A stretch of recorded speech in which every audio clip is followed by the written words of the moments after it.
If you haven't seen our previous episode on the Mechonoids, then I strongly suggest you go and watch that first, as this is a follow-on, with additional information and exciting new facts about the topics covered so far. There's a link for part 1 in the description. And if you enjoy this kind of meticulous research and rare footage, the easiest way you can support us is by subscribing. And we have another video next week with more unseen Dalek footage, this time from the 1980s.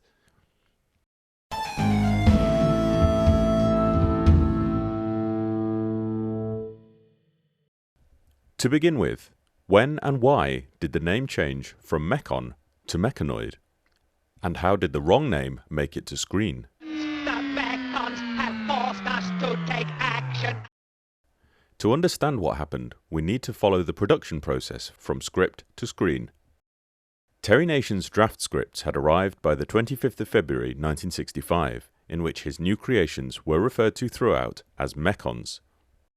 Terry Nation signs off his draft script with an informal note: "From here on, Dennis, it's all yours."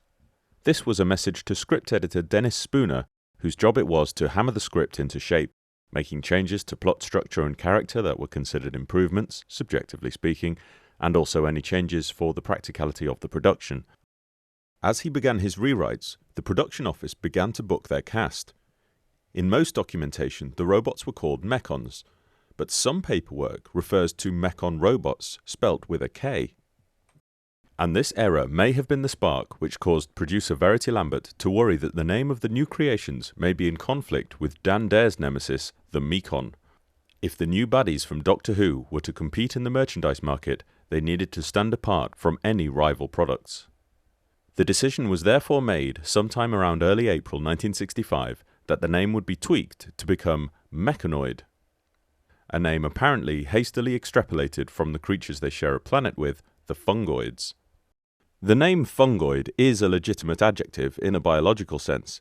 However, it may not be a coincidence that it was a term used by H.G. Wells to describe the Martians in his 1898 book, The War of the Worlds. When one of the aliens first emerges from its interplanetary cylinder, the narrator says there was something fungoid in the oily brown skin. And in fact, this is closer to what Nation had originally described in his draft script. He wanted the fungoids to be black, glistening creatures of sponge, shaped like an egg, but with irregularities. The texture of its skin is like tripe. Adding OID to a word denotes that it is similar to, but not the same as, something else. So fungoids meant that they resembled fungus, but were not fungus. Just as humanoids resemble humans, but aren't human. And a small pet peeve of mine when people use the word factoid to mean a small fact, whereas a factoid resembles a fact but actually isn't true. I digress.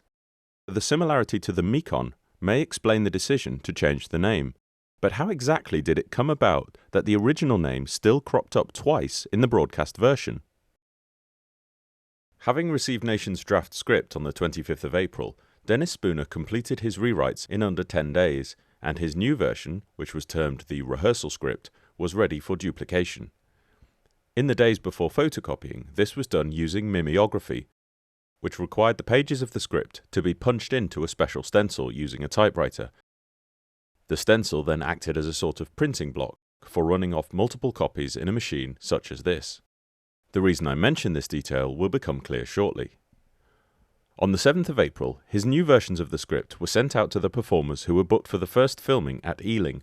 Covering letters to the cast members sent out by the director's assistant still referred to the robots as Mechons. However, in the enclosed script, the name Mechonoid had been introduced, as seen here. But it wasn't done consistently. On page 9 of the script, the word Mechon is preserved twice in Stephen's dialogue, before Mechonoid is used again. Then it switches back on page 11. It alternates throughout the script for the final episode, and as there's no consistency to it, it can only be attributed to absent-mindedness in the typing. 8 days after the rehearsal script was sent out, on the 15th of April, the pre-filmed sequences at Ealing were done, which included the famous press photo call. This set visit was designed to drum up excitement for the new monsters, and journalists were given the name of the new robots for their write-ups. However, when the names appeared in print, they were spelt incorrectly. So the first time the public had any awareness of the latest Doctor Who monster, they saw the name Mechonoid spelt with an A. With the new monsters making a splash in the press, as hoped, it caught the attention of toy manufacturers who made immediate inquiries about merchandise opportunities. Anne Fitch, who was merchandising assistant at BBC Television Enterprises, contacted the production office to relay this interest and find out how the Mechonoids moved and whether they are in every episode. I wonder if having to answer that last question would have set off a tiny realization that this was going to be a missed opportunity, since the robot's total screen time in both episodes would ultimately be only 4 minutes. In the weeks that followed, even before the Mechonoids had begun recording in studio, the wheels were in motion with toy companies, and special photos were requested from BBC Enterprises showing front, back and top views of the new props so they could be used to apply for patents. At the end of April and throughout May, the weekly recordings of the episodes took place, and when it came to preparing for episode 6, the routine went as normal. The same day that the actors would complete one episode's recording in studio, they would be given the rehearsal script for the following week. So, on Friday the 28th of May 1965, the cast and crew were in studio for recording of episode 5, and on that day they received the rehearsal script for episode 6 for the first time, even though it had been written at least a month and a half beforehand. The actors would learn their lines over the weekend, ready for the start of rehearsals on Monday. It would have been during these rehearsals that the actors' attention was drawn to the fact that the term Mechon should have been replaced throughout the script with the term Mechonoid, and where any instances were missed, then they needed to be mindful to say the new name. The actors are likely to have each altered their own scripts by hand to remind them, and they'd continue to go over their lines at home, knowing of the change. But this small tweak to the dialogue wasn't of any great significance to the director Richard Martin, so he didn't scribble it on his copy. After a few days' rehearsal, the director would have created a hand-annotated version of his rehearsal script, showing instructions for the camera operators and vision mixers to follow. It would also have included any significant amendments to dialogue or action that changed as a result of the rehearsals. The day before recording, which was a Thursday, the director's rehearsal script, with all his handwritten notes, would be given to the production secretary in order to create the final version, which was termed the camera script. And this is where the mimeography process becomes important. Rather than retyping the whole script a third time, the secretary would retrieve the stencil that had been bashed out for duplicating the rehearsal script, feed it back into the typewriter, and simply add the camera direction down the left-hand side. Anything to be removed from the rehearsal script was blanked out with notoriously smelly correction fluid, which covered over the stencil holes before the stencil was used again in the machine to run off copies of the amended version of the script template. Gaps in edited dialogue can often be seen, such as here. The point of all this is that even though the script had undergone another revision and another reprinting, the new version would carry over anything that hadn't been marked for change from the rehearsal script. This meant that when the cast and crew went into studio for episode 6 on June 4th, 1965, there were still instances where the word Mechon was not altered from the older version, but the main cast had had several days' rehearsal to adjust for this and ignore what it said on their page. But two individuals who hadn't participated in rehearsals were Dalek voice artists Peter Hawkins and David Graham. As a result, the name change had not been drilled into them, and as they spoke their dialogue, they defaulted to reading exactly what it said in their script, including the unchanged instances of the word Mechon, and that's why the original name sneaked into the broadcast version. They are descending. By taking the humans, the Mechons have forced us to take action against them. Even once recording of the TV episodes was complete, the issue with the different names in the script caused a problem further down the line. Jerry Anderson's Century 21 company released a record of The Chase Episode 6 as a cut-down audio adventure. It utilized audio from the broadcast episode, but it was narrated by Thunderbirds and Dalek voice artist David Graham, whose linking dialogue was written up based on the script, which still contained the leftover names from the draft, and this was the result. Stephen Taylor was right. They were indeed in the power of the Mechons. And from time to time, shuttered windows would slide back to reveal their captors staring in at them, as if they were some kind of specimens in a zoo. From the window of the prison, they looked across the top of the elevator shaft and saw the Daleks. They had reached the level of the city and were attacking the Mechons who stood in their path. Other merchandise managed to stick with the proper name, but what they did struggle with was the spelling. The very first instance of the name Mechonoid was seen in print in the news media, who spelt it with an A. Was this definitely an error, or was there a precedent internally for this? The amended rehearsal script by Dennis Spooner and the subsequent camera script by Richard Martin both spelt the name with an O, and given its etymology from Mechon, this is logical. But what about the end credits, which are usually the official go-to place to verify the spelling of proper names? For each episode of the TV series, a scripted roller caption was produced, which listed all the cast and crew who were to be credited on screen, and this document was sent for typesetting at the BBC Graphics Department. The scripted roller caption for episode 5 had the Mechonoid name spelt correctly as per the script with an O. Similar documentation sent to the Radio Times for their listings of episode 5 also carried the correct spelling for both voice artist and the operator inside. It's safe to say that this was the only intended spelling, despite what the newspapers had written. But the snag came due to human error when preparing the on-screen graphics for the end credits of episode 5, as the technician spelt it incorrectly with an A, despite the roller caption script they were given. This error is rectified for the credits of episode 6, where it's spelt correctly, and similarly the Radio Times listings also have it spelt correctly. The week after the final episode was broadcast, The Stage reviewed the TV serial on the 1st of July 1965, and they rather generously said that the battle scene between the two opposing robot armies, the Daleks and the Mechonoids, was handled with imagination and ingenuity. Once again, the spelling error was present. Thereafter, the incorrect version with an A appears on official merchandise, starting with the comic The World That Waits, and in the later strip, The Eve of War. So by the end of 1965, the mistake had been seen countless times in official print merchandise and was firmly embedded in people's minds. The error was reproduced on the packaging for the Hertz plastic toys as seen here, and further reinforced in the Doctor Who Monster book published in November 1975, The Adventures of K9 and Other Mechanical Creatures in 1979, and even in the hallowed pages of Doctor Who magazine. It took a while for fans to cotton onto this mistake, and a couple of decades went by before a concerted effort was made to address it. When John Peel novelised the story in 1989, he used the authentic spelling, which wasn't surprising since he was working closely from the script. When Character produced their toy in 2011, they put the correct version of the name on the packaging, and we ensured it was the correct spelling in the Doctor Who figurine magazine. I did, however, just check the Dalek 6388 website, where I discovered we spelt it incorrectly 3 times, and correctly twice, which I think is a fair representation of the whole mess. On the subject of merchandise, the footage we used of the Cherry Mechonoid toy was taken from an interview with Mick Hall recorded for the DVD release of The Chase, but this rare toy is now owned by Stephen Smith.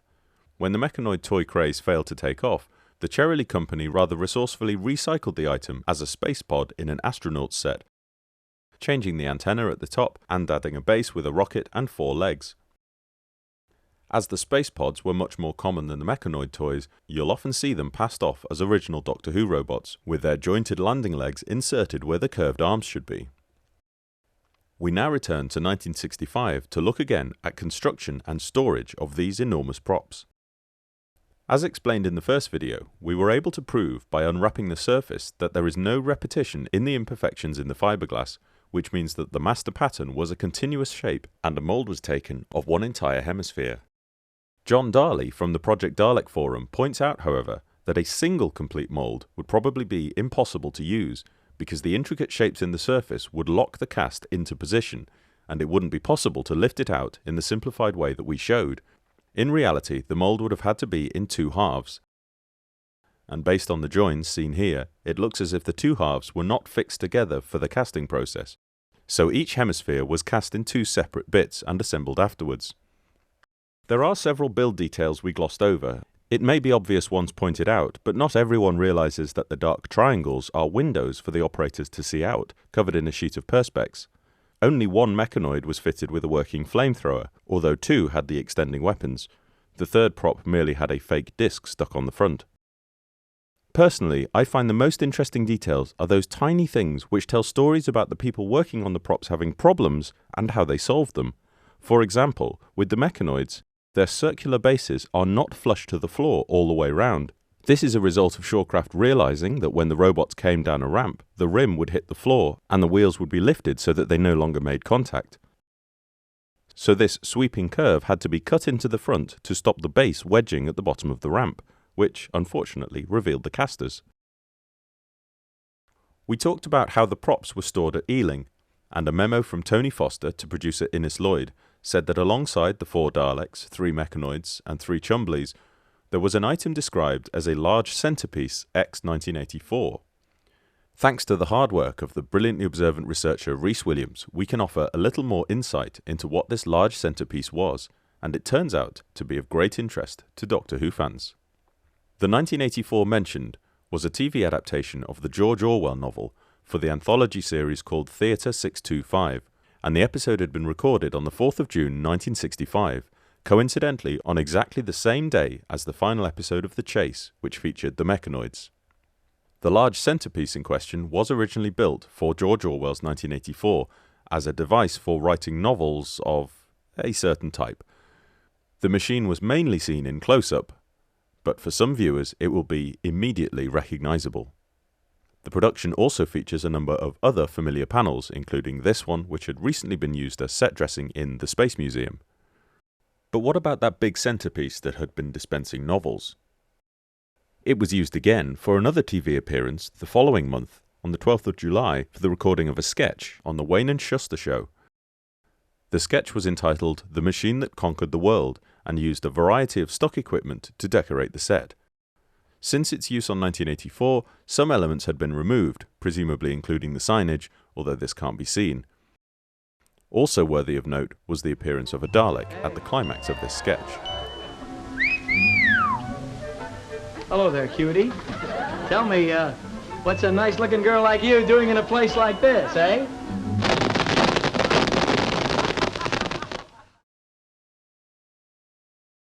Just over 3 weeks later, on August the 6th, the novel-writing machine was then most famously employed, as far as Doctor Who fans are concerned, in Mission to the Unknown, where it formed the centrepiece of the Dalek control room.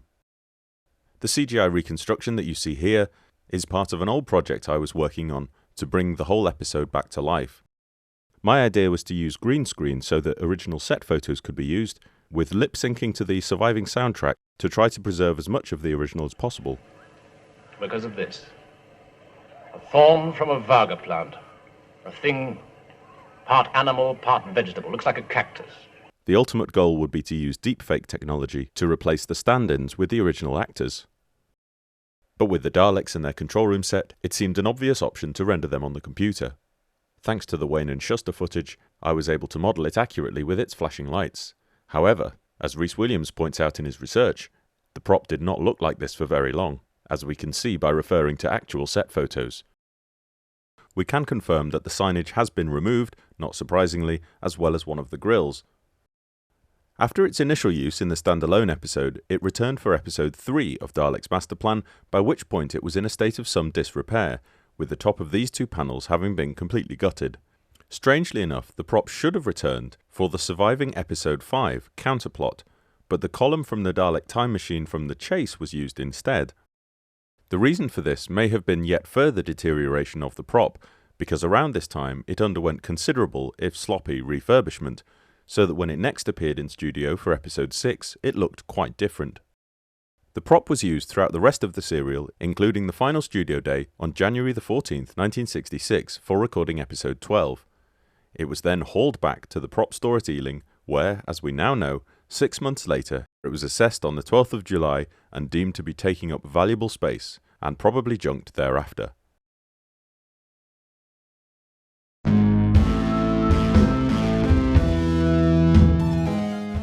Huge thanks to Johnny Morris and Rhys Williams for their enormous input into this episode, as well as numerous comments and suggestions and tip-offs we've received from other people.